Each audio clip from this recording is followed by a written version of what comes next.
My viewers, I've started doing a small segment on small businesses with my YouTube channel, and I do appreciate all the subscribers I have. But the next several videos I'm going to do are going to be on small business millionaires. And what does that mean? That's any blue-collared trade out there. That's, like I said before, it's plumbers, electricians, auto mechanics, small factories, HVAC, anyone that literally works with their hands. And our society is growing at a pace that's never been really known in the United States, and all these skills are really desirable. And these young people coming through now in their teens, 20s, 30s, they have got the opportunity of their lives. So what I want to do is I want to do some videos to explain certain things as small business millionaires. So the first thing you need, and this is on the last video, if you want to go and look at the last video, we talked about these 4 things right here. But the first thing you need is a skill set. Well, what is a skill set? It's something I actually know. It's something that I can do and I am of value. That's something that can fix an auto, fix a car, a truck, somebody can hang a light fixture, somebody that can fix a commode, somebody that can paint a house. A skill set is anything that I can do that can add value to society. Anything I can do and sell my services. Anything I can do that I can sell my labor, my time to, because we all have got the same number of hours a day. What can I do in that 8 to 10 hour days to make a living, to feed my family, to buy a house, to own a car, to have retirement when I get older? What can I do? That's what a skill set is. A skill set is something a lot of times you have to go to school and learn. Some people go to technical colleges. Some people go to technical schools to learn certain things. Some people do OJT. OJT means on-the-job training, because sometimes they have not the opportunity to go to school. They have to just get right into the trade, whatever those reasons are. Anything is good as long as you're out working and trying to learn a skill set. So the first thing you need to do to be self-employed, to be an entrepreneur, is have a legal state license. Okay, state license in the state of Wyoming, the state of Florida, the state of wherever you are at. You got to have a state license. Whatever the local and state laws tell you to do, that's what you need to do. Some states will allow you to have a county license. Some states will allow you to have like a journeyman license where you can work locally within maybe a city or a county. Most states require a state license, so you have to go and get a state license test. A lot of states require you to have, especially in the mechanical industries, electrical, plumbing, air conditioning, you have to have 3 to 4 years of training in that field before you're allowed to take the test. You take the state test, and now you're a state licensed contractor. Some counties, like I said, will allow you to get a local license. I know there are certain states that allow you to take a county test for electrical, plumbing, or whatever that might be, and then you're able to work within that borders of that county to operate a small business in. And in some counties, that's really all you need, because the counties are so big and the population is so abundant, you don't have to do anything else but that. From that point, you need to pay local business license fee. Each county and each state and each local municipality requires a business license. And basically, that's just you're registered in that county or that state, saying my name is whatever that is, and I'm operating within these city limits, and then you're legal to operate a business. You can put logos on your trucks, you can put logos on your contracts, you can hand out business cards.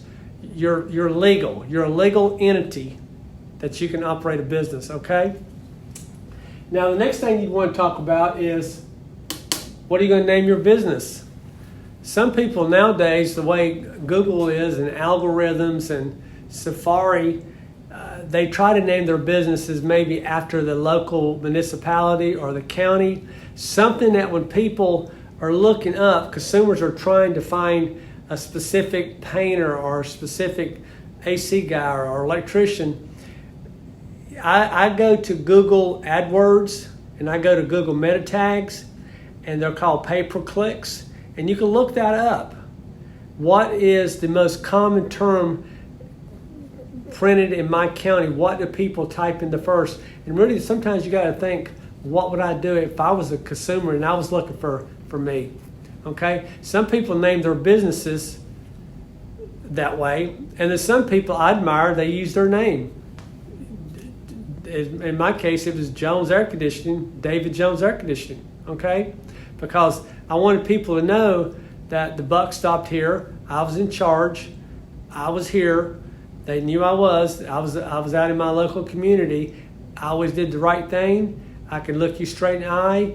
And people admired that a lot of times, because when some companies, when I gave them these other names, they never have no idea who the consumer is. The consumer never knows how to do the customer, the owner is. And, you know, there's both pros and cons to both sides. You do what you think you need to do for you to be successful. That's the key, okay? After you get your state license, your local license, you got the name of the business, now you need a good phone number. I recommend getting an easy number. You know, whatever the area code is, whatever the prefix is, but get something like 4567 7890, something easy for the customer to remember, okay? Because everybody has their phones nowadays. Everybody puts everything on the phone, but if you just got an easy number, it's just quicker. If they don't have the phone, they can just tell it to a friend real quick, okay?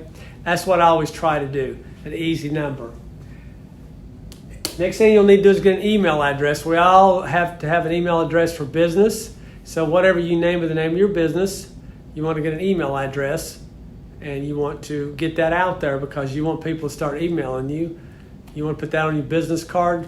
One thing I want to say about business cards are you want to put your information on front. Make sure you put your phone number in the top right-hand corner. Make it large and legible.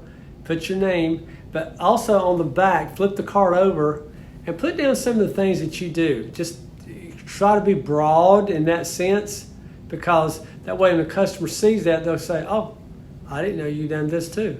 Because I have that all the time happening with people I run into, and they'll say, well, I didn't know you did this, or I didn't know you done that.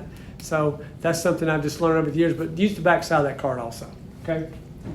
Now, a lot of people want to know if you have a business location, because a lot of customers, because they don't know you, and sometimes you're going to ask for, say, some money's up front. If you're doing, for instance, an air conditioning job or an electrical job or a paving job, you know, you may want some money up front because you got a lot of material involved. They don't know you and you don't know them. So it kind of works both ways. So there has to be some trust in that. But one thing that disarms a lot of concern is business location. So you need to have that on your card and have an address. Don't just give people a card with no address, because me personally, that's usually a red flag, okay? And I've done a lot of business in my life.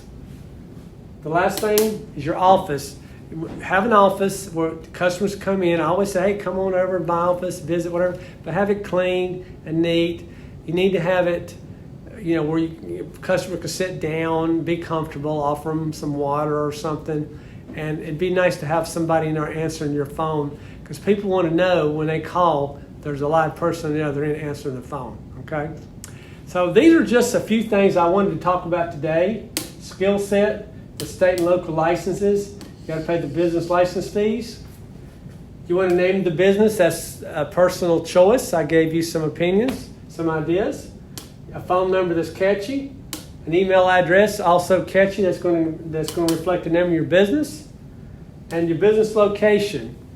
Hopefully it's in a business district or somewhere locally to your supply homes and houses that you can get your materials quickly, and the customer knows that you're right there with everything going on.